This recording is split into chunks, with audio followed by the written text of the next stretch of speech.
So we're excited. Let's get the ball rolling. Let me begin again. By asking our guests how did they start as interpreters, or how did they, start being with the deaf community? Must be an interesting experience. Or tell us your story. So let's go ahead with Sir Jason. Jason, how did you start being an Uh, interpreter?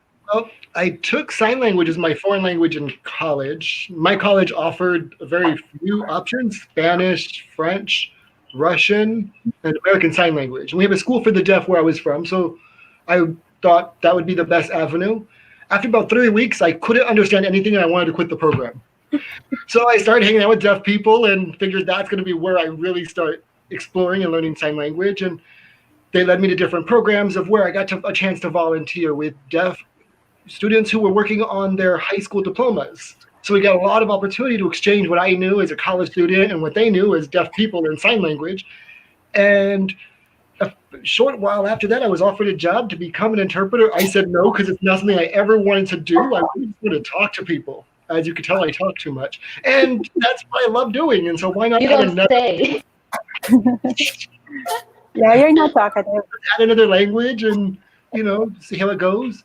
Um, from then I kept getting job offers and I'm like, no, that's not for me. Let's go for the professional interpreters. But deaf people are just going to not give up. They see what they wanted and they decided I would be an interpreter. And you know what? I look back over my career and I don't fault them at all for it. In fact, I'm blessed because deaf people saw what they needed. And that's really Wow. where I You're am now. very persistent, huh? One thing I learned from the deaf too, they're very, very persistent. Yeah. Thank you for Yeah. that. Yes, thank you for the opportunity. Thank you, Jason. Yeah, I guess we all have that experience, Gino. Like if when the dev sees a gem in you, they never Oh stop. yes. They, Mm-mm. they Oh yes. So how about Sir Bai? I wanna know your story. So I How did became an interpreter because a deaf friend of mine encouraged me. We were co-workers at a bank, and yeah, the first time I saw an interpreter, I felt like this is something that I wanted to pursue, and so I quit my full-time job at the bank and went back to school again.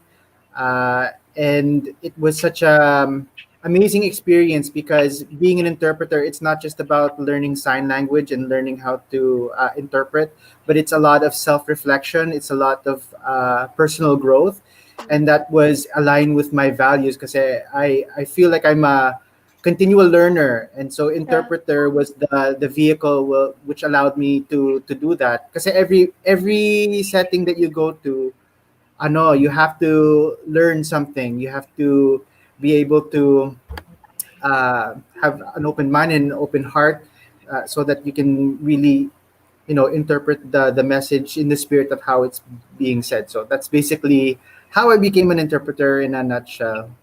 Wow. Well said. I bet there's more to that. This is just a summary of what really happened.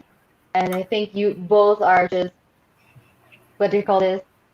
Putting a screen door of what really happened. But I really appreciate you guys, what you guys are saying. I bet there's more to that. yeah. So I just found out that Bai is a banker pala. So you're a banker. Uh-oh, take my Yeah, I did odd money. jobs. I was a banker. My first job was McDonald's. I worked at Statistics Canada. I worked at a hardware store at a automotive parts. So I was very butch back then. Wow. Wow. You don't Something look new like that I you've learned. been through a lot, Survive. Yeah, but like You I said, look with all fresh. those jobs, thank you, Gene. With all those, those different work opportunities, interpreting was the one that I stuck with, and it's brought me here. I'm now here living in the Philippines permanently, and so yeah. Well, speaking But of we're not. like being, what Go is ahead. it? Go ahead. No, speaking of being like looking fresh, would you agree that deaf people have doesn't look like their age, does not match their age? Like I've met someone who's like 45 and still looks. And I guess Yeah. you as interpreters also have that. adaptability too. You got that. You got influence. I don't know how old you are, but you look like a teenager. Yeah. They're It, it, young. it's a They're facial young. workout, right? We have muscles in our face, and usually hearing people don't use that, but here we are, we're Mm, yeah. Yeah. right. So Mhm. that gives us a It little keeps bit of a them young. lift. Better than Botox. That's a secret. So yeah, Jason and Bai. So Jason is in the US right now, and Bai has been in Canada, but also interpreting is now in San Pablo, Laguna. So probably let me ask, what was their interpreting experience like? Like Jason in the US and Bai in Canada and the Philippines. How was that? How can we compare? Not really compare, but look at the perspective of an interpreter from the West and interpreter you by interpreting here in the Philippines. How was that experience for you? And I think Bai should answer this one only because he has both the West and East experience on both sides of the planet. I'm stuck here on the US side, so I can definitely talk about that, but I'm really interested in Bai's answer, Well, I'm interested in your answer. I want you to go first because I don't want you to copy my answer. which is exactly why I said that first. You See? both are so competitive. You guys, you don't have Bata, any. bata, pit. You guys, there's no trophy. Whoever goes first. So, You tell There's me. no trophy, but Wait, there put in is the a chat. crown. Yeah, go Jason. go, Jason. Repeat the question. How was the interpreting experience like? So I can't really do a comparison because again, all of my experiences here in the U.S. or when I travel, it's mostly cruise interpreting. Mhm. Um, so the only thing I can really say is the U.S. is aiming for more of a professional structure. We have both interpreters who haven't gone through any formalized education, and we have interpreters that are professional that get certified that work in that arena or that work towards certification. Um, so it's really hard for me to answer. I guess this is in a comparative way, which is That's partially why I thought Bay would be able to jump on that one, and then I could add to his experience. Well, Back at yeah. Okay. It was. I lived in Canada and I now live in the Philippines, so I've experienced both environments, and there's pluses and minuses to each place. And focusing on the pluses here in the Philippines, we might be new in terms of professionalizing, interpreting, having structure, having standards, code of ethics. But I feel that the interpreters here are very true to their values.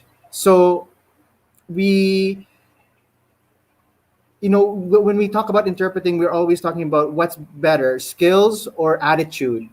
And I right. think that with Filipinos, the love for interpreting is there. The heart is there for most of us, and there's very few, right? Compared to like in the States where it's there's training programs and it's starting to become more of a business model as well, right?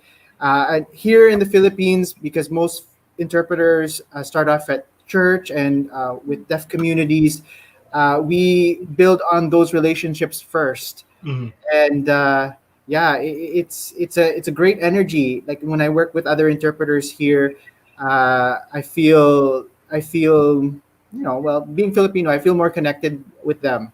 Mhm. So that's one aspect of interpreting that's a little bit different.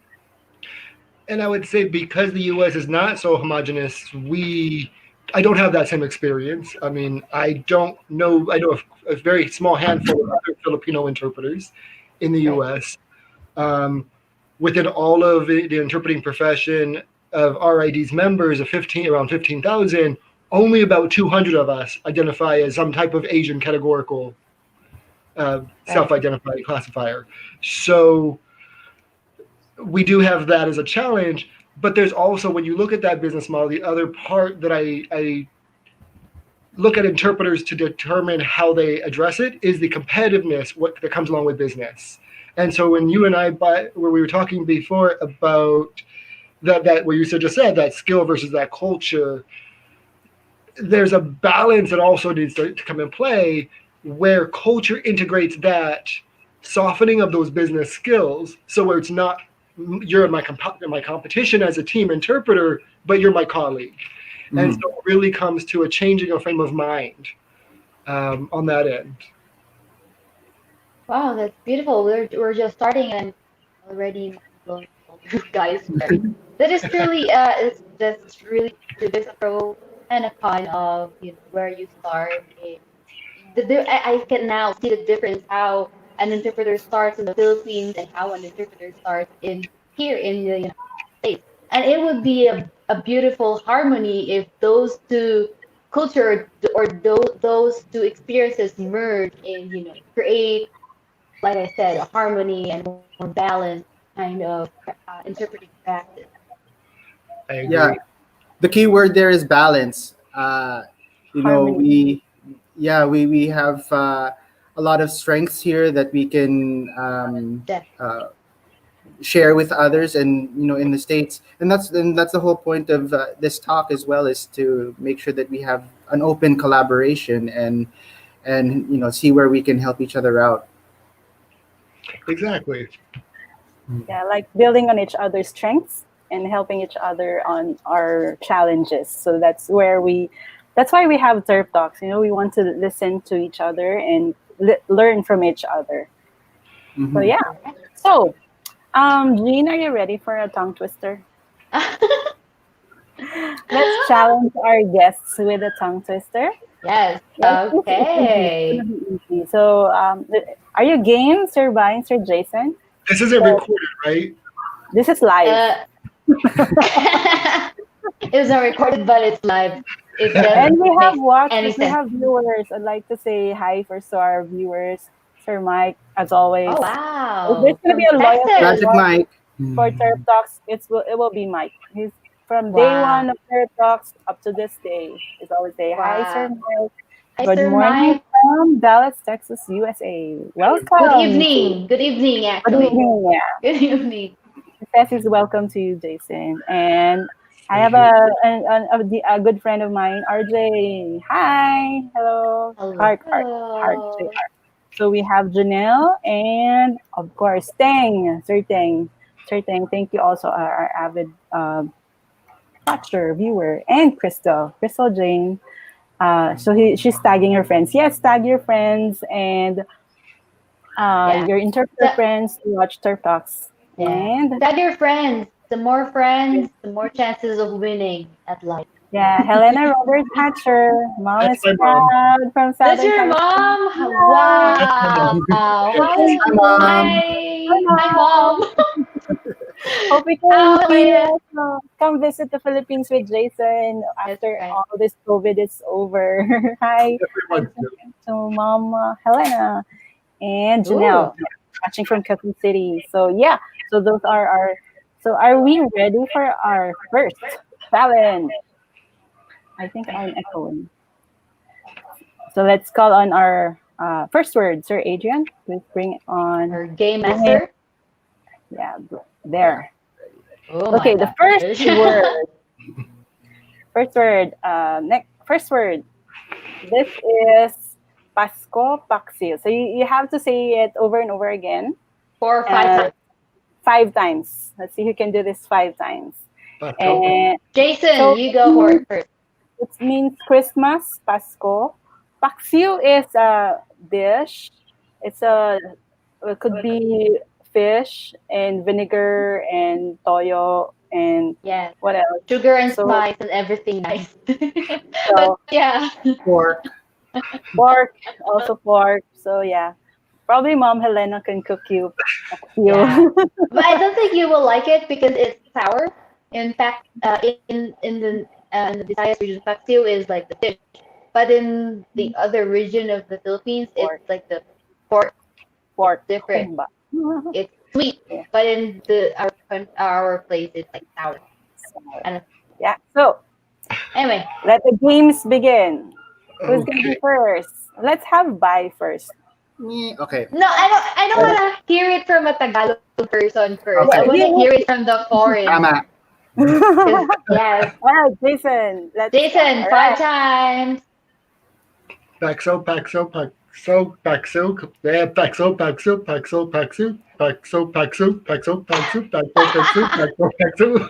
I don't know if I say it right, but Okay. Gina's laughing I at feel me. like I'm in a club. Yeah. Yeah. Paksip, paksip. Okay. Pasko. Okay, let's teach Jason first. Pasko. Pasko. Paxo, Pasko. Paksiw. Paxo. Yeah, there we Sure. go. Yeah. Very good. All right. So Okay, next survive. for survive. I'll give that a 3/10. Yeah. Okay, ready? Ready?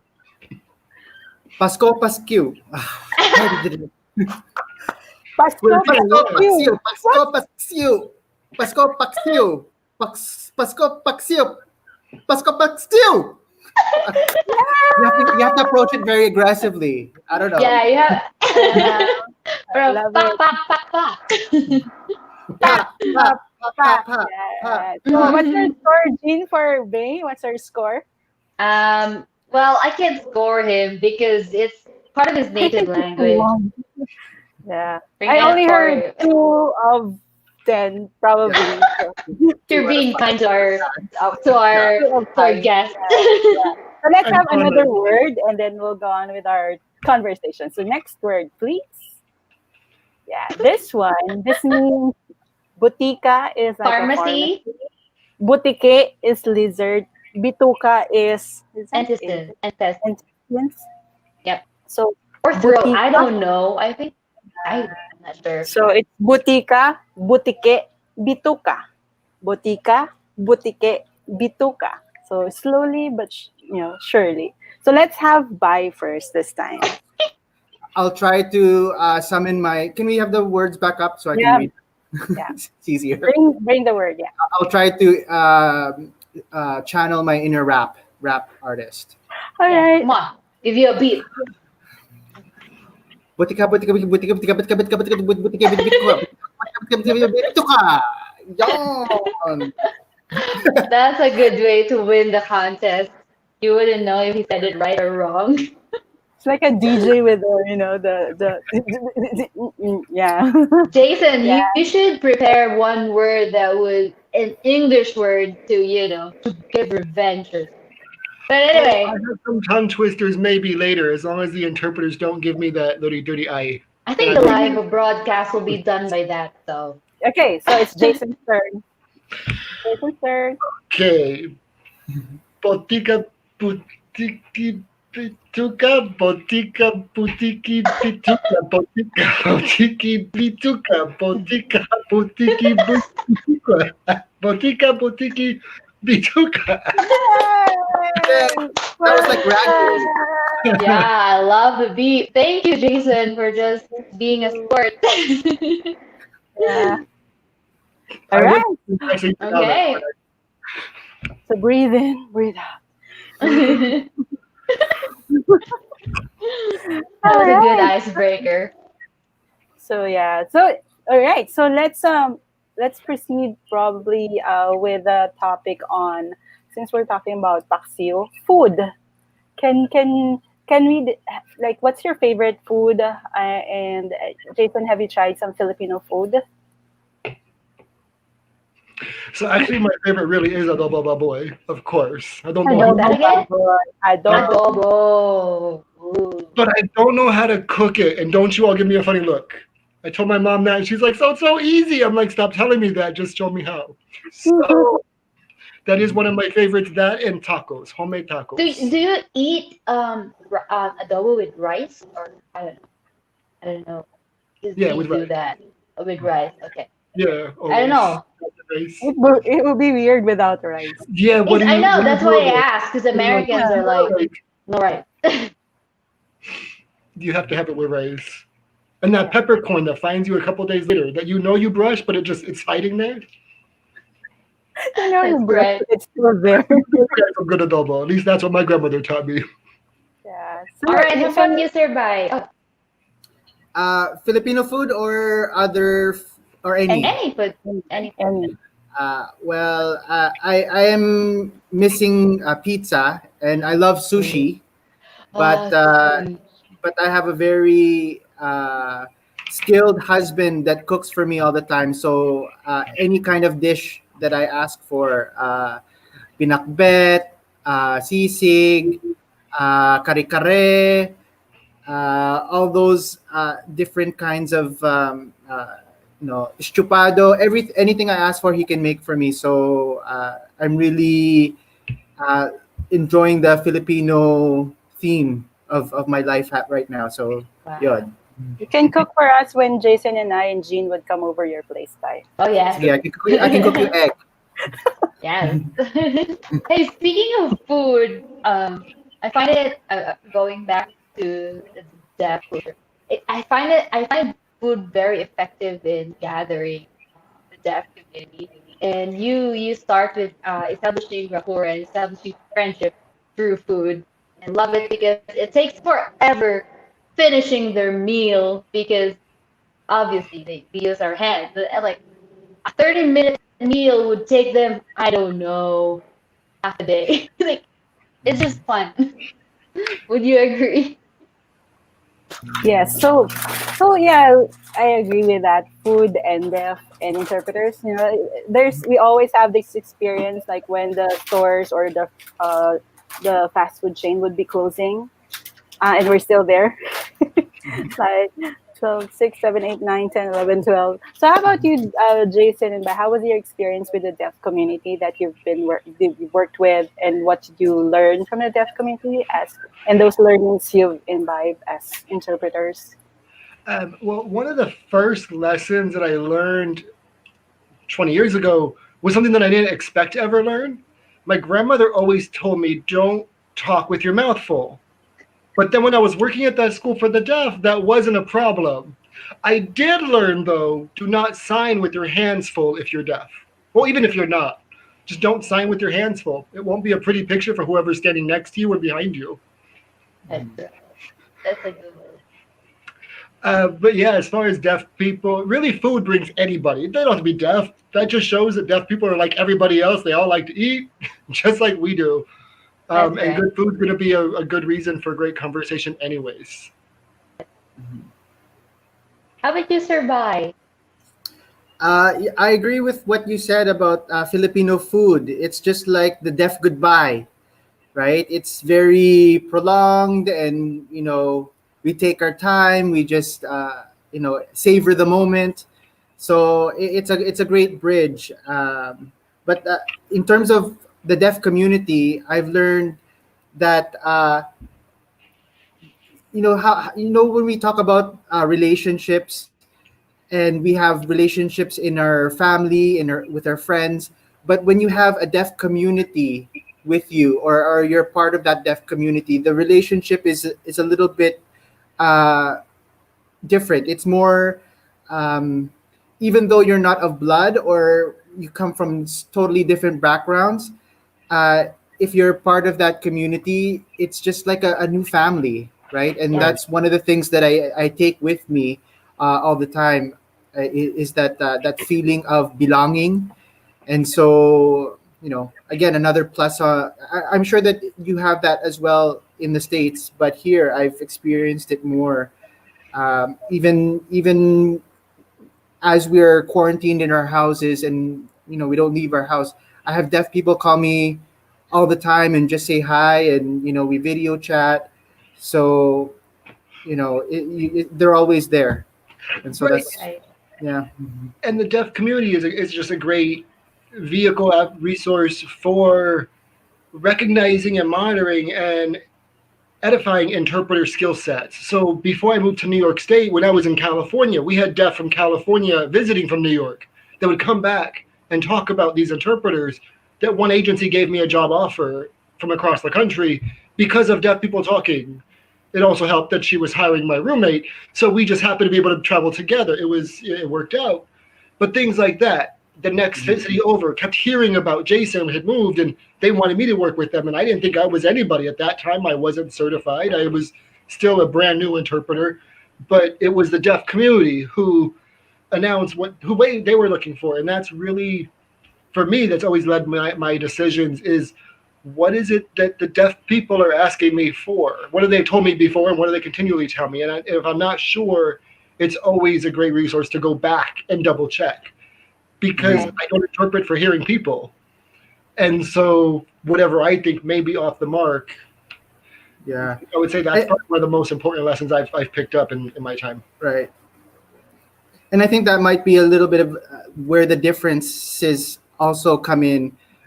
Here in the Philippines, we have a deaf community that is not as empowered as your community. Like they haven't had that experience of working with a professional interpreter, and it's very difficult to start building something when we're working with less. Hmm. And we as interpreters have to really be mindful about how we be an ally to them. Right. You guys are very at least clear cut, where okay, we empower the deaf, we don't make decisions for them, we allow them to be independent and autonomous. But here, because we see that the systemic oppression of deaf people is very profound, Hmm. that we have to also take that into account when we are faced with some sort of dilemma. Right, and that's not to say that the U.S. has arrived at a place of utopia or nirvana when it comes to deafness. We still have deaf people that are marginalized. We still have autism within the U.S. communities, and within RID, we're going to look at how we can make it better because that's really the aim of partnership and collaboration. Is not coming in knowing that you know everything, but coming in Mhm. with an expectation that you're going to learn stuff, you're going to share stuff, and you're going to build stronger together. Uh, Yeah. Through all the good and bad of the interpreting history here in the U.S., at all points throughout our history, we've always, from what I understand, strived for that collaboration between the deaf community. And when we've fallen short, we recognize that and hopefully quickly resolve that to bring that forward. But in no way are we a perfect system, Mhm. regardless of whatever that would look like. For me, a perfect system is whatever's responsive to the needs of the deaf community. Maybe the Philippine deaf community doesn't want the same thing as the U.S., or maybe they do. That is, to me, going to be the decision between the interpreters and the deaf community, and not for me or for anyone else to dictate or to guide to direct that, but really to come from the community. As Right. all of the doing. And me coming from Canada, coming to the Philippines, I had to really step back a bit as well, because like you said, we shouldn't be coming in thinking that we know everything. And I had, like, there was a process of me trying to empty everything that I knew, what I thought I knew about interpreting, and just listen to people, right? And so once Wow, that's I very did humbling. that, yeah, I was able to really understand what our needs are. And it's not just, oh, we need this resource or blah blah blah. It's more about our values. Like, we always go back to our values. Right. What our actions are is a reflection of our values. So That's you know correct. Very You true. are what you think you believe in. mhm. Wow. So, while we're at it, let's talk about the challenges or the struggles that the most challenging part of interpreting, I guess, or being in the community or the deaf community. What is that one thing that you would say that I experienced that and I will always take that in my heart, and the most challenging experience that Mhm. you have in terms of in the US for Sir Jason and in the Philippines for Sir Bai. Who, you first or me? Jason first. Okay. Um, so the most challenge I think would be me. I'm the most challenging in the process of interpreting because I end up getting in that way, that process sometimes. And yeah, Hmm. still formulating that answer.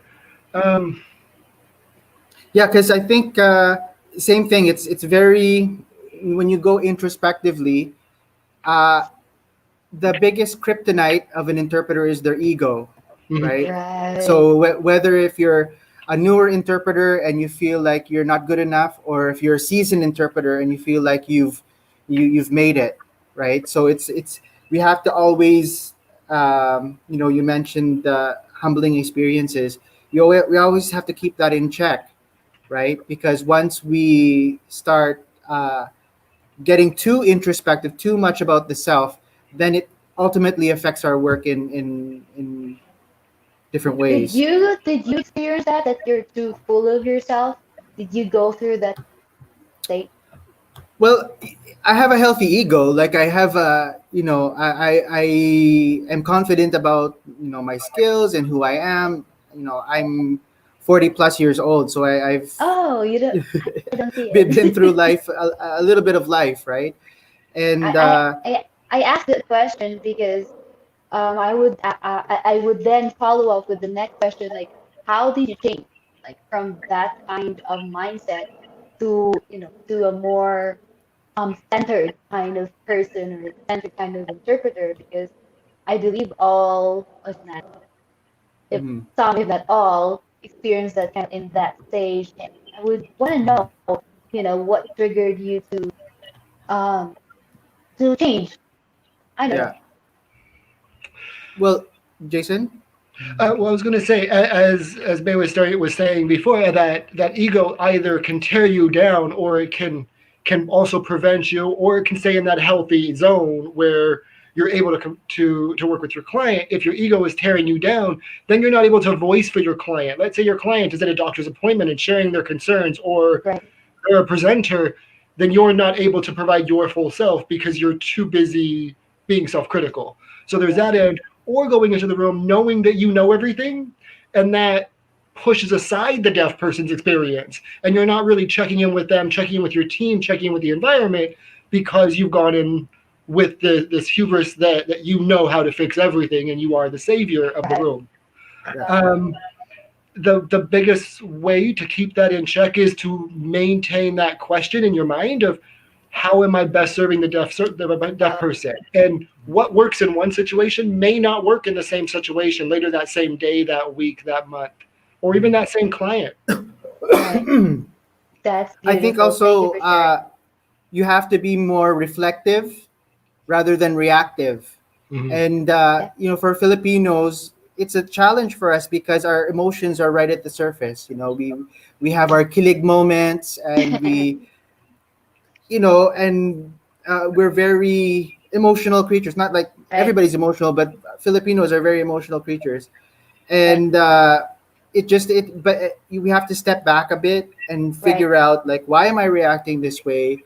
right, And once we can go kind of outside of ourselves, then right, we can develop what you're looking for, the empathy that you're looking for, right? Because right. then you see yourself in relation to other people, right? Again, it will boil down to the word of the night, balance. So here goes Jason telling us about professionalism and the delivery of being an interpreter. Here goes By telling us about being empathetic. So both of those qualities are really important to be a good interpreter. Right? Your best, just like a doctor, you can't just be a good doctor, intelligent doctor, and not be empathetic to your patient. Correct? Mm-hmm. So, Right. where is my partner in crime? Where is she? There she is. Look who decided to I'm show up. like post slash backstage slash everything. So yeah, Jason was saying about the biggest challenge as an interpreter is ourselves, and then Barry was saying about being reflective rather than reactive.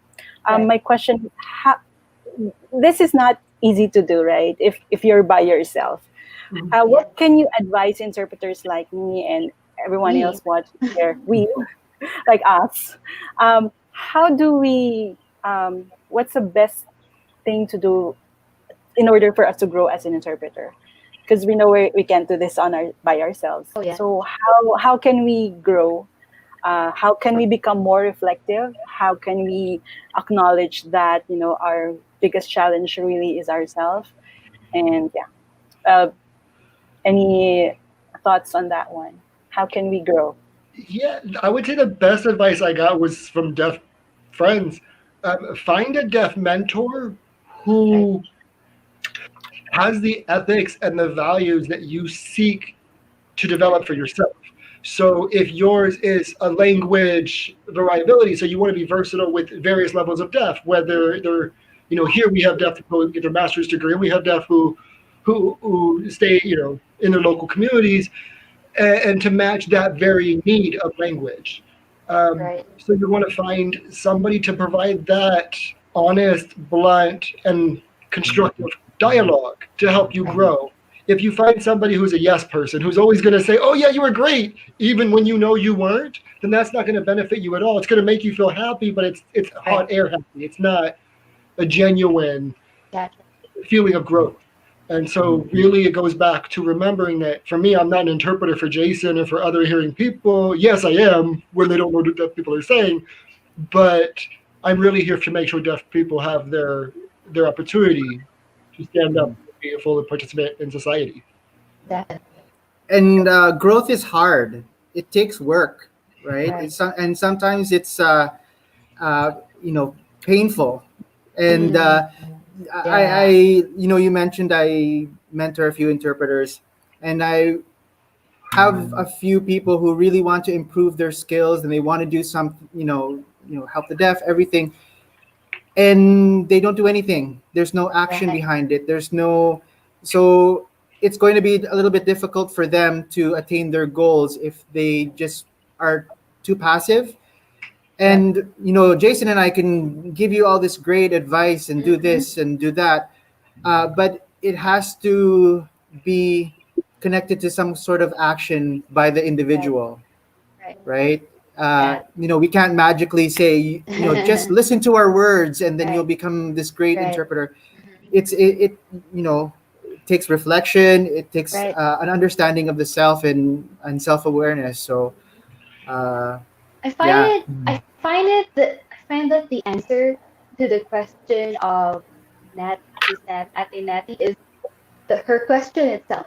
The thing you're questioning is how can I, I think the self-awareness and being conscious that you need to be better is the yeah. first step, I guess, too. Because you guys can talk all day, but the person, no, I don't need that. So Mhm. that would be a problem too. Those are really Right. great insights. Thank you guys. Mhm. Yeah, So exactly. yeah, The answer is how. How do you do it? The answer, how? Good how question. asking the Asking. knowing the problem is already half solving it. Yeah. And yes, Correct. so Jason was saying about you find deaf mentors who are who share your values, who are honest and blunt. Right. Well, Bay was saying growth is hard work. So you may have the best mentor in the world, you may have the best interpreter mentor, deaf mentor, but if you're not doing anything about it, you That's would right. grow. You wouldn't grow. Right. So yeah, going back on, I just want to highlight what Jason said. Finding the mentor that could be honestly blunt with you. But Right. in terms of culture, Oh yeah. feed mentoring, feedbacking might have. How can we as interpreters get passed over? For well, just as a background for us Filipinos, kasi we're big on relationships. Mhm. We don't want Firstly, how, to. how do you get feedback? Like how do deaf here in America give you feedback? Yeah. So yeah, how is it like? Probably as what Shane was saying. In how is feedback? How open are interpreters for Right. feedback Right. and in the U.S. setting and in the Philippine setting, as what Bai has experienced? So it's hard to generalize because again, there's so many interpreters and different perspectives. Every deaf person is going to give feedback in the way that they're comfortable with, if they're comfortable. Not all people are comfortable giving feedback because, as you alluded to, not everyone is comfortable receiving feedback. Um, it really depends again with that self reflection, that introspection on where you are. One of the best experiences I had as a younger interpreter when I first moved to New York State was an interpreter who, after the assignment, she's certified, she's had 20 years above me maybe as an interpreter. But after the assignment, she took me out for coffee, which is always the key to my heart. But then after that, she said, "Jason, do you have any feedback for me?" Wow. And that threw me off because here's somebody that I adored, respected, That's asking true. me for my opinion, and that opened that door for a warm conversation. Maybe her intent was never to get my opinion anyways. Maybe it genuinely was. But regardless, it gave me a feeling of opportunity and a safe space to say, well, I didn't like how I did this interpreting. How did you feel about my production on this? Where do you think? And all of that is going to come into that self reflection, that mentorship, and really that camaraderie building within your community. Because we're not working in silos as interpreters. We're not by ourselves in completion and absolution. We're still with the deaf community that we're serving. Wow, that's Mhm. beautiful. That's really humility right there. Thank you, Sure. Jason. Thank you, Jason. So yeah, what I gathered from Jason there, it's really creating a safe space for interpreters, really having that opportunity to mentor and be mentored. So I really can relate to what Jason was saying, like someone that you look up to, asking for your feedback. So that happened with me. And I think I was working with Sir Bai. So Sir Bai was something that, he was my mentor. He was my mentor. And then he was like, okay, Natty, give me feedback. Give you feedback. So there's that fear of, giving feedback to someone who knows Right, more than you. But it's really something that created that safe space, that we are peers here. Nobody is right, senior, junior. We're growing together. So right. yeah, that's what I gathered from what Jason was saying. Be- And before by Sir before Sir yes. Bai, I would like to follow up the question. Is there a moment or an event or situation that a dev like approached you and say, "Hey, that was wrong," that I didn't, or something like that? Like like you didn't ask for a feedback, but they give you a feedback anyway. Have you had that Mhm. kind of experience? Many times, and weird situations for each of them because somewhere in Canada, somewhere in the Philippines. I welcome any feedback all the time, anytime, even if it's not founded in, like, okay, for example, uh, I had to interpret a voice interpret for a deaf person doing a presentation.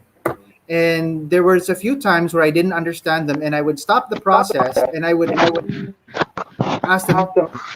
right. I hear feedback. Sorry, did someone open Still the? okay? Okay, so I would ask them or for clarification. What do you mean by this? Blah blah blah blah blah. And then afterwards, they came up to me and they get, do you have any feedback? They couldn't really give me feedback on my voicing, but they commented on the fact that I interrupted them. So Wow. here it's like their feedback was, well, you interrupted me. Why did you do that? Right? And that in itself gave me insight about you know, this particular deaf person's understanding of what I was trying to do. And it wasn't really a judgment. It was like, okay, yeah, I think what would be better if I don't know.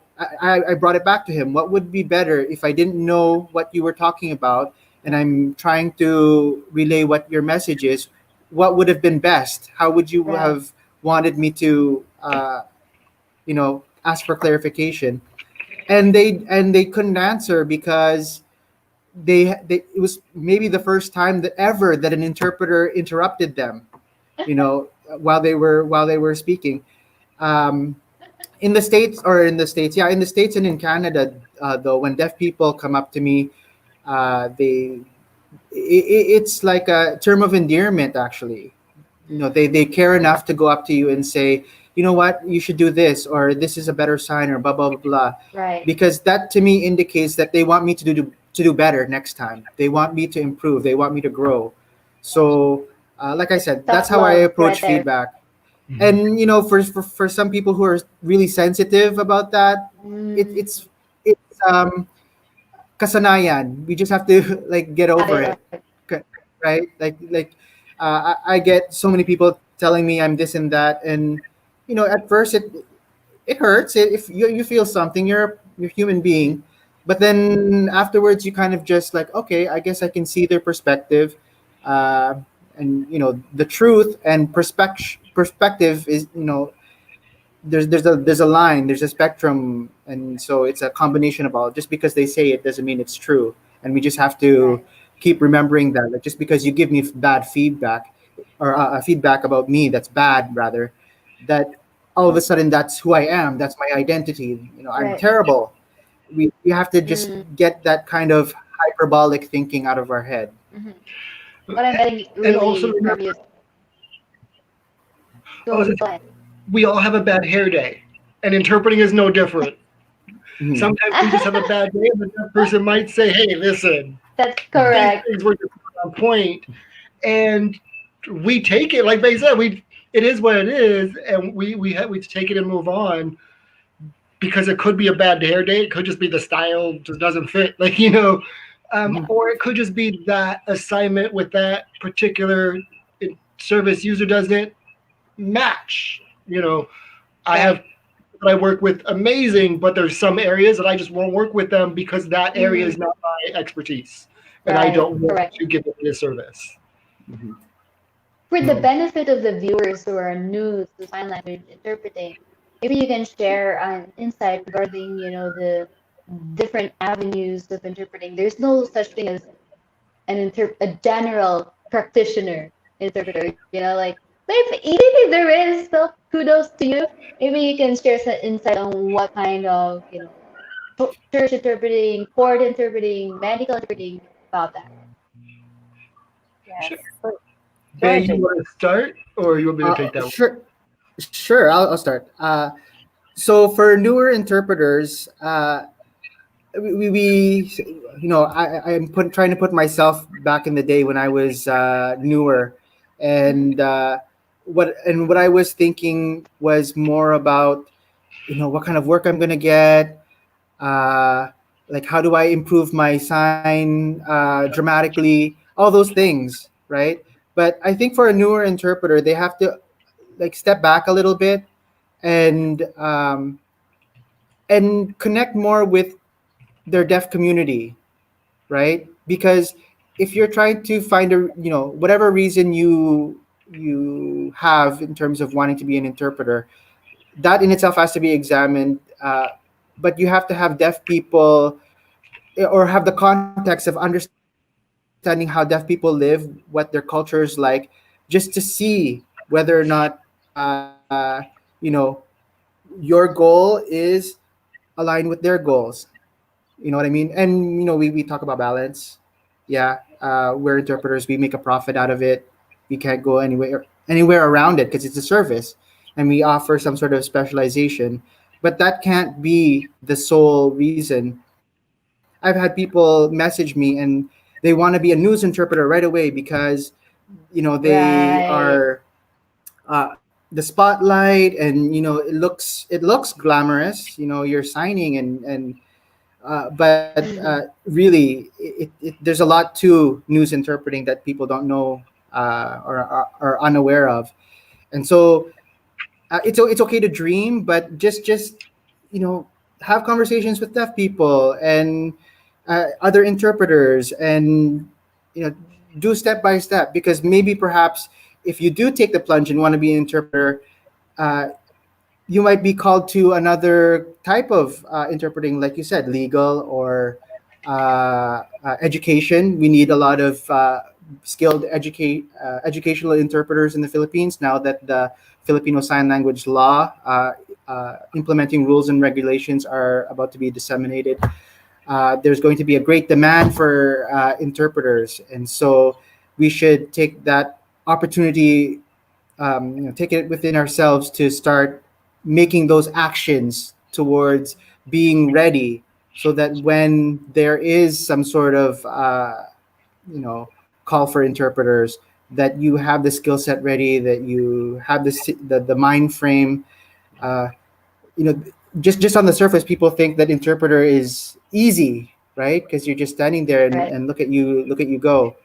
But it's one of the professions I feel that touches every single domain, from your physical, emotional, mental, social, spiritual, right? Oh, yes. And so there you go. If that's one thing that I would like to instill in some newer interpreters, if I were to talk to myself, I would say, Right. let's forge those connections first. Let's have a discussion.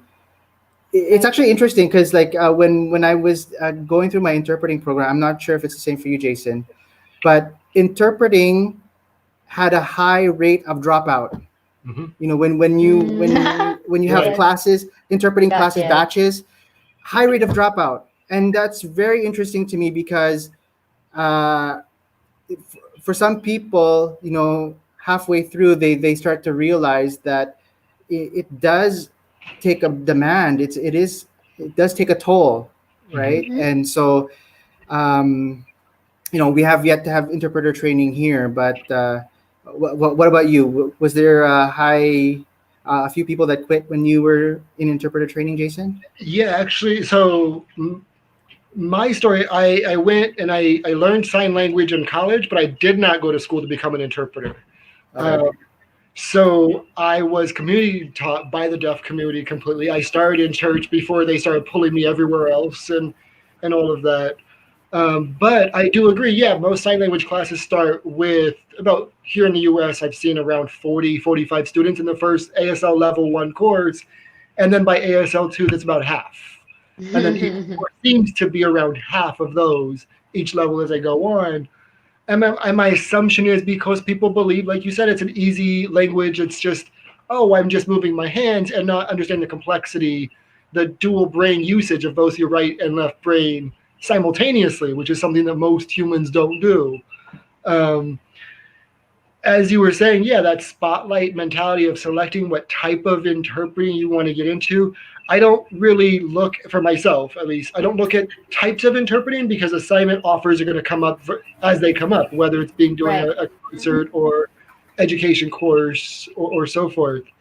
Right. Um, but I would always advise an interpreter to, if you are chasing a spotlight, then you're in the wrong profession because the spotlight that I have on me when I'm interpreting isn't so that way I can be famous. It's so that way Mhm. deaf people can see me and for no other reason.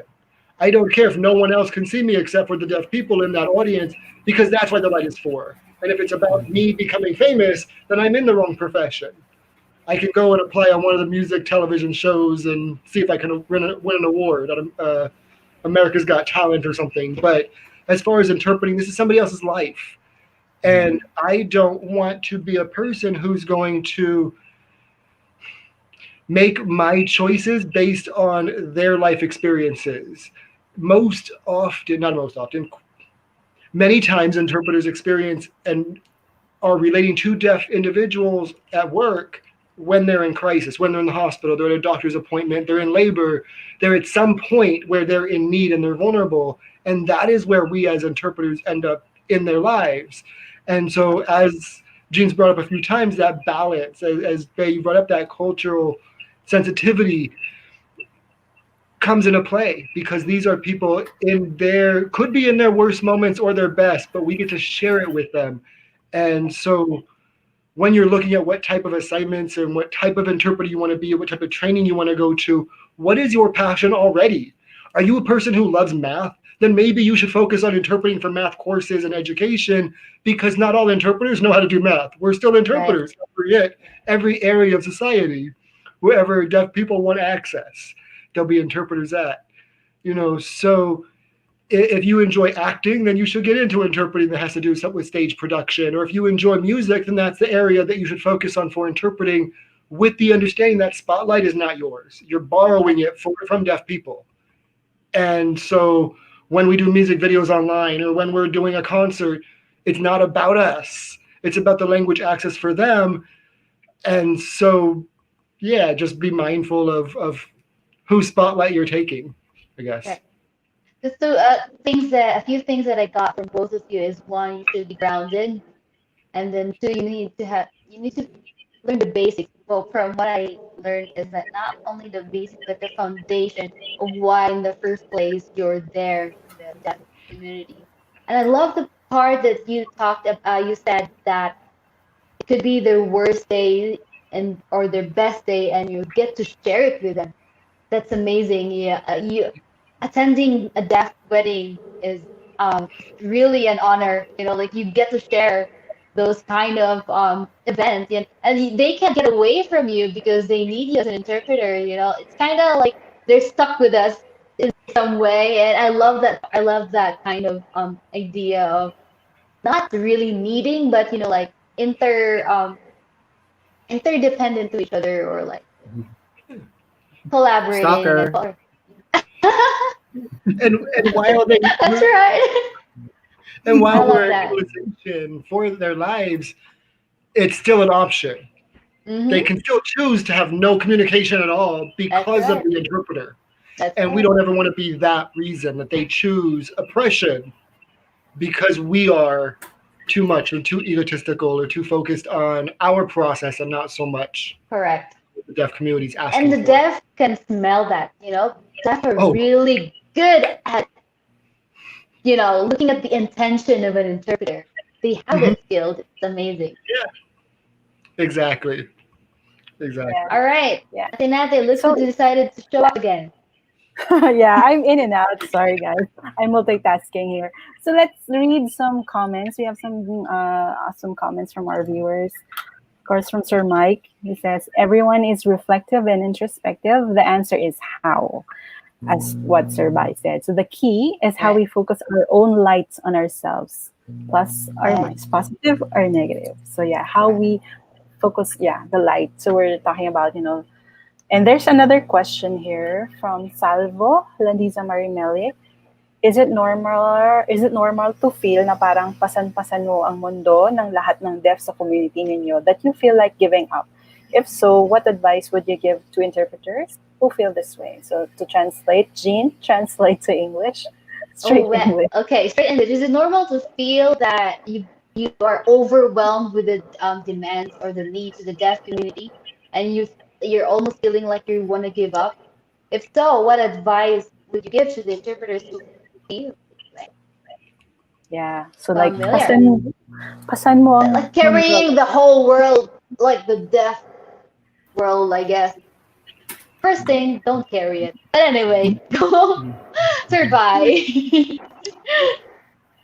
Yeah, especially here because I want to recognize that there's very few of us, right, Mm, that are fluent signers, let alone interpreters, and so deaf people have to rely on their neighbors, relatives of deaf people, and you're faced with a situation where they're really needing your help, and we talk about vicarious trauma, and to mm, somebody who is not familiar yet with interpreting process and how an interpreter works, that vicarious trauma stays with you for a while, and patong patong, so it builds up, and especially like I can only imagine what she's going through, where right. she's always being attacked by the deaf, and she feels really bad and she wants to help, but at the same time she has probably her own things that she has to deal with, her own family, and That's it's hard. She's like, what am I going to do? So the balance again. yeah, and Or here's a very blunt answer: you have to learn how to say no, because that is something very difficult, especially if you have a heart for the deaf and you want to help. You are there, but I heard Miss Nati once talk about you cannot give what you don't have, right? right, And so you have to make sure that it's not just a no, but you right. think of ways to lessen the blow Communicate a to bit. them. Yeah. Communicate, yes, just say you know I hope you understand this time Mhm. right now. Open up to them. My family is dealing with some certain things, and I would love to help you. Maybe help in another way, so you can't be Right. an actual interpreter for them, but you can help them look, or you can at least send out a Facebook message or something Mhm. to see if anybody is there that can hook you up with another interpreter or something. But again, I think you have to learn how to say no sometimes, and it's not a bad thing. No. Yep. Yeah, I agree with Bai. I'm like a guest now. But also there are situations and places in the Philippines that in one community there's only one interpreter. Like yeah, like Jin and I, we come from the province. We have that experience. Like we carry the weight of the world. But probably an advice that we can give is padamihin nyo sarili nyo. Multiply yourself. Right. What we do is like Exactly. you find people Make that have the disciples. same, yeah, have the same Good heart one. for Yeah. the deaf. Mentor them, train them, Mm-hmm. give have them go to have a deaf person perhaps organize a sign language class in your area. Call in for volunteers. Make yourselves. You multiply yourselves. Not Yep. just not just being there all the time for everything, but teach people, teach especially young ones, teach Right. them, mentor them to become signers first, and then interpreters later on. Give them the exposure that they need. And yeah, and we have Pinasli for you. You can reach out to us. We can see how we can work together, especially Mm-hmm. with our area representatives from South Luzon. We have by area rep from Visayas. We have Maria Teresa Tupas, and from Mindanao it's Elijah. So um carrying the world is, sabi nga ni Jean, don't carry it alone. Carry it with people who have the same heart and passion for the deaf and the interpreting community. So yeah, back to the guest. Yeah. And Sorry. if you're in the United States, we have Jason Farr. I just recently called him personally and asked the process of how to be certified here in the United States. Yeah, So so Yeah. yeah. yeah, we're all over the place. So you're not alone. You should not be alone. And to add to that, so in the U.S., we do have the Code of Professional Conduct for the Registry of Interpreters for the Deaf. Some people see that as a cool code of rules. It's really not. It's a code of boundaries. It's what to do in situations and what's the best professionally agreed upon advice, which includes respect for each other. That's going to be part of that cultural. That's going to be when you accept an assignment. Are you the right match for it? Like there are certain Right. assignments, like I said, for medical appointments. If it's somebody Mm-hmm. women's health, I may not take that assignment because while I may be qualified, it still may not be culturally appropriate. Right. Things like that. Yeah. You're just Um, like giving justice to the service that you are giving, right? Right, and understand the reason. So you can, if there was you don't follow the code of professional conduct, then you have a valid reason of why, and that's really that ethical decision making process is know why you're doing things, Right. um, because those codes, just like the therapists have a code of ethics, they're there for boundaries. It's Right. not to prevent collaboration, but it's really to say, here's the line so we all understand where the ground rules are and we can work together. And if this one in this situation doesn't fit, then we can make whatever we can do to make it work with understanding why we're deriving from the standards. Right. Is it readily available online in your website? Like the Yes. code of what do you call it again? Yeah, Code the of RID, it's the CPC, the Code of Professional Conduct. Gotcha. That's at RID.org. You can Google search RID, Code of Professional Conduct, and you can find Okay. that. Um, Mentorship, when you're feeling burnout, a mentor, both your deaf and interpreter. So I should have said that before. You want to have both deaf and interpreter mentors because they're going to both provide a different perspective. Panasli seems to be setting those up, having great opportunities for mentorship. So while there's a plug, I guess, be a member of Panasli. Yes.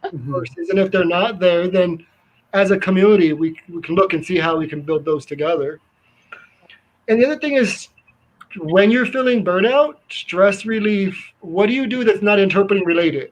I know I've talked to this with Nati. We've had midnight, well, my time midnight, which is her morning, so it's fine. Conversations about what we do for stress relief and just those types of conversations, even if you're not in stress in the moment, become tools you put in your toolbox for later.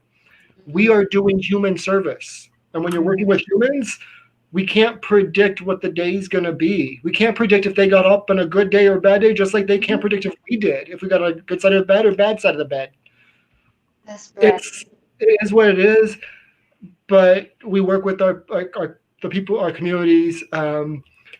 Like Bay said, we're honest, we're open, and we share. This is where I'm struggling with today, and because we are a collaboration, even with our deaf community users that need us for sign language interpreting, it's still a collaborative process. Again, we're guests into their lives.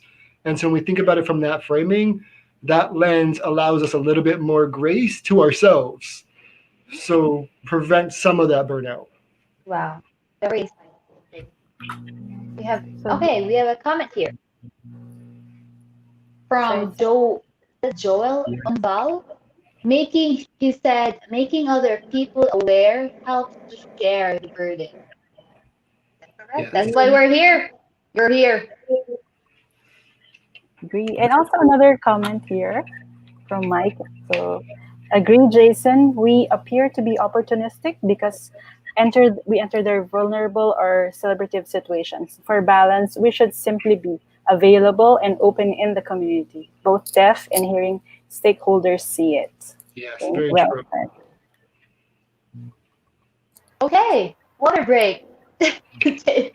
Yes. Sorry. All right. Anything to add from that, Sir Bai? Do you have any more you know, connection to what Jason just said? Yeah, sure. On a more positive note, we were mentioning about support systems and Pinasli being here, being each other's support. Uh, like in that, and that's how we build a community, right? And again, I'm just putting myself in the situation of that person who feels like their entire weight, and all I can think about is how more can we help them, Yeah, yeah. and maybe if they want to make another comment, like Maybe let's yeah, we reverse can the reach question back out at to them, her. reach out to her. So let's Yeah, the question again, how can we help you, like, so that's the only thing that really comes to mind. But yeah, it's hard. yeah. Yeah, It is it is. hard, but the good thing is there's this platform that they can connect to and tell everything what they need in terms of interpreting and giving service Mhm. to them. This is how technology is really a good tool right now for us because everyone is far from each other, and especially COVID, and everyone is burdened with all of these things. And good thing we have the Hmm. Surf Talk, right? Yeah, Hmm. Hmm. yeah, agree. Yeah. Yes. Yeah, Yeah. there's another comment here. Probably it can be related to the other one from Mr. Re. She's our area rep from Visayas. So, what assistance can Pinasli give for those who wants to be trained as interpreters, especially those teachers who are teaching deaf? As we all know, in the Department of Education, we depend on books and some sign language training, but time was not enough to learn, especially now we will use Filipino Sign Language to teach in the schools. Thanks. So yes, I think Bai can answer that And Ashley, question. Mhm. take it away. Yeah, it's we're in a very difficult situation because there are teachers that are in the know, that understand deafness and deaf culture, and then we're dealing with an administration or some institution that is not in the know, right? And you know we don't have trainings as of yet. Like, we're still working on it. And one thing that I uh, mentioned to somebody is to be proactive. Like, don't wait for anything to happen. If you really Right. want to improve your craft, hone your craft, then you have to kind of go outside the box a little bit and think Mm-hmm. of, okay, what can you do? We mentioned, get a mentor, deaf mentor, interpreter mentor, uh, put together a group to get like some sort of interpreting study, something Mhm. like that. And we can do things online now using Zoom. Like, we at Pinasli, we want to be there to support, obviously, but there's only so much that we can do as well, and we're really trying to get or mobilize our members to be the change that they Yep. need to happen within. So yeah, so with Dep Ed, I can say that they are learning, and they're open to, like, they're finally going to take out hearing impairment in their document so that they can Mm. recognize Big D deaf, right? That's what they Mm-hmm. say. And there's some people but there are some people in the Department of Ed that are still clinging on to the whole. Uh-huh. you know, old way of thinking. Terminology. Yeah. Yeah. Yeah, and there's so much. There's only so much you can learn from books in terms of a visual language. Remember, because if you see a 2D visual, picture of a sign, how do you know that you are producing that Mhm. right? So we have to kind of shift our mind frame towards more of a video Mm-hmm. media, and Right. I know that you know when we're talking about, okay, we have to have references, we have to have standards, we have to have this, but that's the challenge of a visual language is we don't have it written down. It's That's like correct. so one thing I can advise is to just be even in your subtle ways, if you can somehow get more people to share the same type of frame of mind in terms of how do we approach deaf education, and then build from there. uh, Start writing letters, start creating your own curriculum. So that's the one good thing is like there's hardly any monitoring when it comes to deaf education, right? So if you can take it upon yourself to go to like the deaf vlogs website and use that as teaching materials. Right. You see natural Filipino deaf signers there, and they can also be language models. So you can Mhm. start the conversation up in so many different Mm-hmm. ways. Again, it's a hard thing to do, and there are all these obstacles that we're Right. facing. But I It's know that possible. it's possible. You have the heart. I know that for sure. Guarantee. I see it in every Uh-huh. single interpreter I meet. So you just have to be a little bit brave and not Right. nahihiya, If there's a and just way, if there's a will, there's a way, right? exactly. May I add to that, Pai? Sure. I'm, Go, I'm go for sorry. it. So, yeah, Mr. Ray, I feel for our deaf, I feel for our teachers for the deaf, and hats off to all of you for all the hard work. And it's so difficult, especially these days with online classes, Oh with my all God. of those, and you have to learn another language, but you have to keep up with the law, also the FSL law. So probably an advice that I can do. There are a lot of deaf organizations in your area. Have a strong collaborative spirit with deaf adults. They are the Yeah. best teachers of FSL. You have all the resources that you have. It's a matter of reaching out and Mm-hmm. also get some. If we can, I know there are deaf graduates of education. You Oh can yes. hire them as teachers. Have probably write your our government officials if they can open a plantilla for our deaf teachers. That would be a big win for everyone. So yeah, Right. find Yeah. those deaf That's teachers in your area. That's my advice. yeah, that's actually what some schools are already doing. Yeah.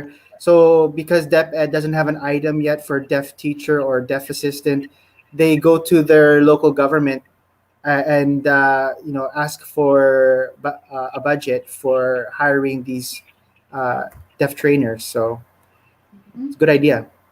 Yeah, definitely. What was the best teacher for the language is, the Deaf person who people. speaks it. Right? Right. Yeah. So, Tinati, where are we now? So yeah, so if we still have questions for our guests, please type them. For now, it's almost 11:43 time check. So we might ask our guests probably any message or any advice you would want to say to our deaf interpreting and our viewers. Like we had very rich conversation. I learned so much Yeah. from Jason, from Abai. Although we talk we talk a lot. We have those conversations one on one, but it's still good to get to know them more through Terp Talks. And I guess all our viewers have found some gem in Jason and in Bayani here. Yeah. So, any message that Yeah. you would want to give to our audience? Well, before I get to a message, I just have a question for you as well. Really, that's for you, Nati, as president of You're Panasli. just supposed to. You're not the one asking the question. I'm just Well, kidding. too late because I already said it. Go ahead. Yeah, he's now the host. Next time we know who's gonna be the next host for Yes. Trip. uh, Go how ahead, Jason. can how can I, as a member of the board of RID, support you with Panasli? I like How? Any support that you can give. I think it's more on we need more support on education. Well, skills in education. Well, learning, sharing of learning, and also Pinasli. We have this dream. Bai and I and the rest of the board have this dream of um, establishing our own code of ethics and professional conduct because we had in the past, but it's not really discussed based on the values of the deaf community. We want an ethics that is close to home, close to our hearts as Filipinos and as not just interpreters but our deaf community as well. We want to like this. How do we begin? How do Mhm. you even right. begin to have an ethics and professional code of conduct? Because it's everywhere. I know there's the RIT, there's the in other countries they have this ethics code of ethics and professional conduct, but it's really based on your culture and your situation as interpreters. But it would be good. It would be nice also if we can have that in the Philippines, Mhm. truly Filipino Yeah. code of ethics and professional conduct. So that's one of our dream. And yeah, and how Gonna be can in that Tagalog. Uh, well, by the RID Code of Professional Conduct is available on the WASLI website as well, the World Association of Sign Language Interpreters. As far as the how, what we have always done within RID and what we're continuing doing with our new iteration of the CPC is to bring in all stakeholders, not just interpreters, not just RID, but NAD, we're bringing in the National Association of the Deaf. We also have the Black Deaf Advocates. So we're going to bring in Oh them. My wow. council hermanos to represent the Latinx deaf community. So we're bringing in all stakeholders. And so it's not just our voice or ours and one other part of the deaf community. If from what you've explained, there's the capital, the Manila deaf community and interpreting community, and there's the provincials. And each province has their own. So how does that look to bring everyone to Mm, represent their viewpoints, and it's not easy, and it will be messy, and it will mm, take some time. But that's what quality takes. Quality is not going to be fast. It's not going to be easy, and it takes time. And you want something that's going to last for your communities right. to support and to show those boundaries and what those look like in the Philippine communities there. That's very insightful. So that's that. How, as far as advice, mine would really for everybody, deaf, when working with us as interpreters, for newer signers wanting to be interpreters and for younger interpreters and even for us experienced folk, we don't know everything. Like, when we understand that and we can commonly agree to that point, we don't know everything. Sometimes deaf want us to know everything and sometimes we want us to know everything. But that's where that working together comes from. That us and the deaf communities, the deaf blind communities, the other deaf disabled communities coming together and seeing how we can learn from each other. And so, to my question of how I, within RID, can support you, I hope that from these discussions we can look at maybe developing some joint workshops or trainings to where we can support each other. Maybe it's on professionalism for both of us and cross cultural conversations for both of us, and Right. seeing what that looks like. Because we need to learn from you as much as you're sharing that you want to learn from us. So that's what my advice would be. Thank Okay, you for that, Jason. thank you, Speechless. Jason. thank you. Sir, bye. He took my Oh answer. You said it in chat. So no. exact Oh word for word Don't put verbatim. it in no. chat next But time. No. yeah, let's continue the conversations and let's continue figuring things out. And the only way we can do that is just to be open and not be afraid, have these safe spaces. We all have the same goal. We might have different ways of attaining them, but just be feel like you are a peer to everyone. And when we start to develop that, I know it's hard because here in the Philippines we have this cultural thing about respect, where someone who has seniority, someone who's older than us, someone who's perceived as here, we have to um, kind of follow them, Mhm. right, be led by them.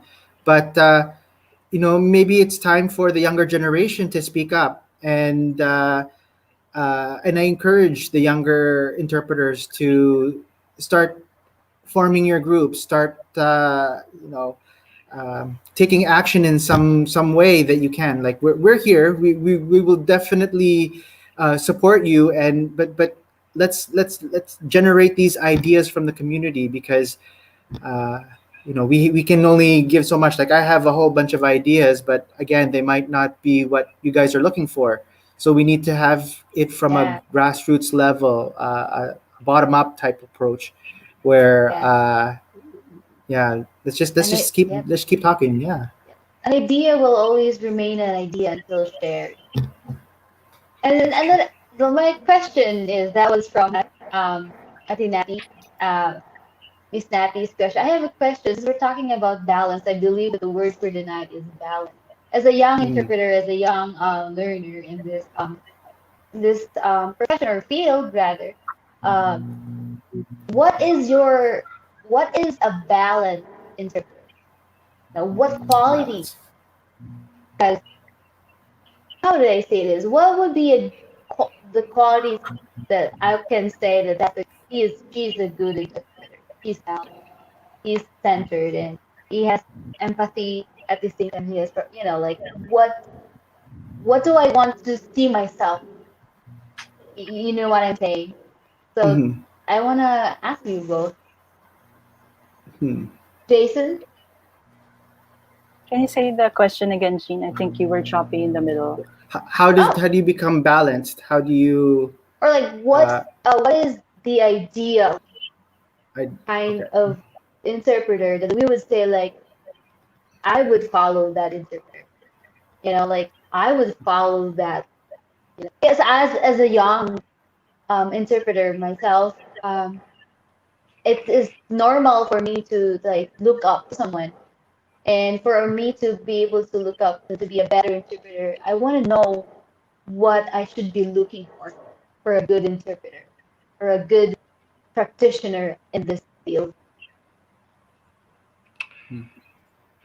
For me, it's going to sound like not really a broken record, but when on repeat, it's always going to be a person that goes back to the deaf community. Mm, So when you're looking for someone to look up to, someone to emulate, somebody to learn from, how do they relate to the deaf community? Because that's a yes. skill that you're always going to want to edify. You're never going to want to get to a point where you feel that you don't need to fix and improve anymore. Because then you Mm-hmm. shouldn't be an interpreter anymore. You should just retire. We're always going to be growing. We're always going to be changing.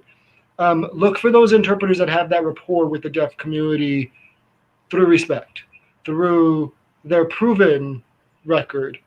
Uh, because as you've mentioned before, the deaf will cut right through it. They see this is their life. This is what we pop in as fly on the wall for a moment, but this is their life every day. So how do they look at interpreters? Who do they value as a quality interpreter? It wouldn't be fair for me as a hearing person to say what that Mm-hmm. makes, other than to say go to a deaf person. Thank you for Um, that. Mhm. Thank you, Jason. Uh, Sir, bye. I try to think back, like the interpreters that I look up to, and one of my old teachers in Canada, her name is Sarah McFadden. I look up to her so much, and it's because she's very grounded. Like she's very real. She There is a time in my life where I was not in good standing in the deaf or in the interpreting community in Mm. Canada, and she was the one interpreter that reached out to me, Wow. and yeah, and I try to think about what her qualities are, and you know, being part of the deaf community is one of them, but she had this ability to just relate to regular human beings. Like when we think about somebody we want to look up to, it's like, okay, you're there and it's on a table, and I don't want to foster that kind of thinking. mhm. When I want you to think about somebody you want to emulate. It's somebody that you also want to hang out with, to have conversations with to Wow. to genuinely get to know, right? Because I think those are the real um, holistic type interpreters, because and those are the ones that have lasted, right? Because they're just they know who they are, and if they can somehow elicit you to understanding who you are, then we continue that cycle of nurturing and growing and all that kind of stuff. So if you're looking for somebody to look for, just find somebody that you can talk to, right? They don't have to be super skilled or in the spotlight. Just find those everyday heroes that you can just Right. be vulnerable in front of, and that to me would go a long way. So Um, there you go. Thank you so much for that beautiful answers, Thank you. Sir Bai. Oh, and I thank you. Latinati, take it away. I love it. You're on mute, I think. You're on mute, Miss Nadi. It's the word for the day, word for the year. You're on mute. Ah, Thank you, Jason. Thank you, Bye. Thank you so much for giving so much inspiration and wisdom yeah. to all of us. Not just for the viewers, also for us being Yes. part here of Turtle Talks. And hopefully, this is not our last conversations. Oh So my. yes, thank Please you, no. Sir Bye. Thank you. And yeah, Jean, how if there's gonna be any word or any phrase or any learnings that you will bring home from this Turtle Talks, what would it be? You know what? It's really stuck in my mind right now is what Sir Jason just said. It's an honor to be sharing an experience with them, like in their best days and their worst days. I love that. I love that. You you don't get to have that opportunity to any human beings. It's just if being with it in the deaf community, it's almost an easy access to that kind of important events in their life. And I live for those moments. Yes, That's well for said. me. How about you? How about me? I have so much. You have a list. Yeah, it's really about being with the deaf community. As an interpreter, it's really about being trusted by the community, Oh yeah. and no other comments or words that would matter, but it really would coming from the deaf community. So, as an interpreter and as an interpreter with a mentor, and I'm also mentoring younger interpreters. Or Jean here is a product. I'm so proud of you, Jean. Yes, she's It's my really mom. She's uh, my mom. it's really the legacy that we give we give and we leave behind. What we do now will go more than our lifetime. So having Terp Talks right now with Jason and Vi, this will be seen and watched by other interpreters, by other wanting to be interpreters and the deaf community. It's really living behind the legacy, and we want to give that good legacy, right? So yeah, That's we've had another episode of Terp Talks, and thank you so much, Sir Bai, Sir Jason. We'll put you in the backstage. We'll come back to you later on. Thank you so much for your time. thank you, And thank you. Jean, thank you. Thank you. We'll say goodbye for now from our What's guests up? there. So yeah, fine. So Jean, how was it? Yes, but How oh, it's very insightful.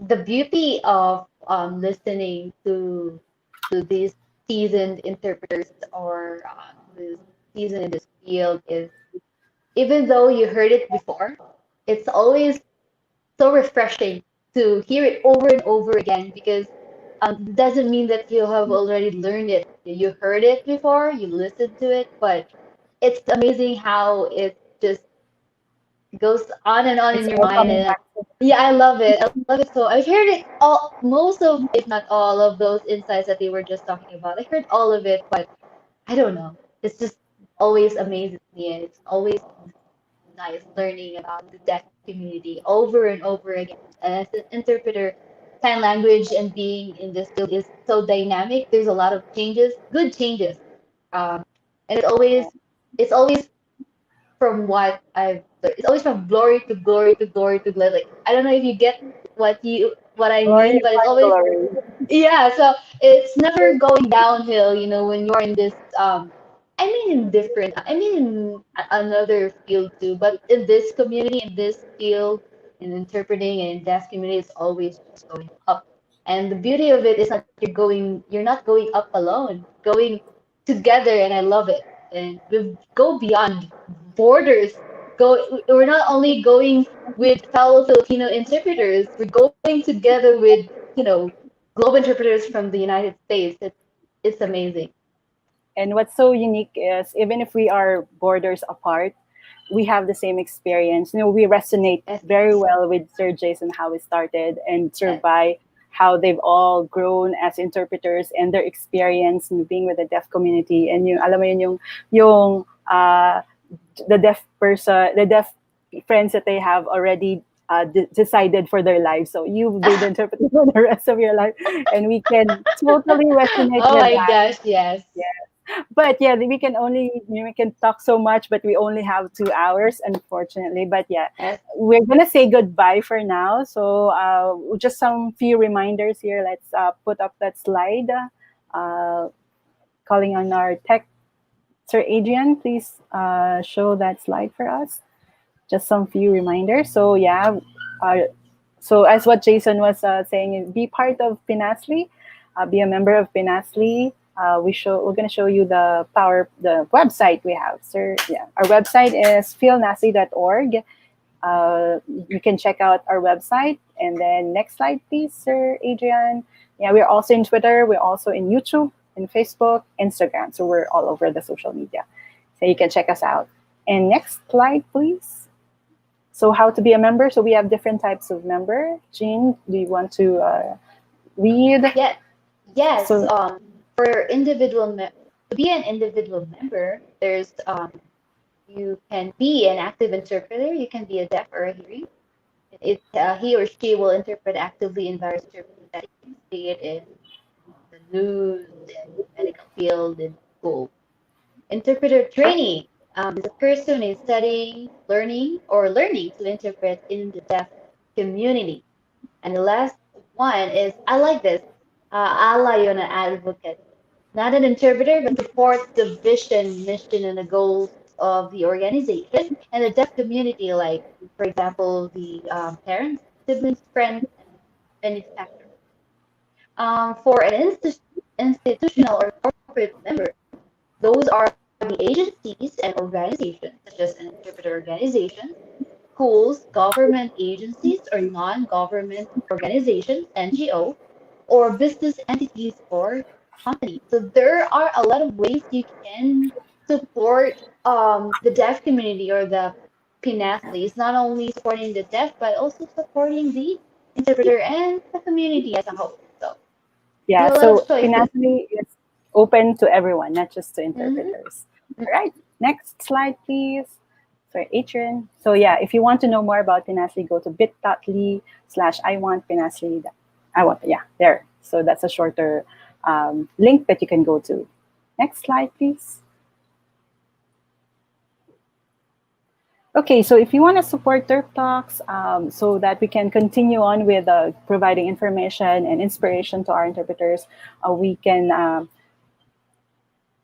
nawala na. So yeah, you can donate and give your support to Penasli by we can post our bank details on our Facebook. And Yep. yes, I think that's it, Jean. That's it, It's Pansip. what time is it in New Mexico right now? It's 9 p.m. So time here for in your yes, time and for my beauty rest. yeah, for you, but it's just starting the day for most of us here in the Philippines. So again, thank you for our viewers, those who will have joined in Terp Talks Season 2, Episode 4. So we will say our goodbye to now. Keep safe, everyone. Stay safe and stay dry. And prayers for those who have been affected by the typhoons and the floodings. And this is Natty for Terp Talks. With me is And this is Jean for TerpTalk, and we saying are hi and goodbye. goodbye. Hi and Goodbye, goodbye. everyone. Keep safe, everyone. God bless.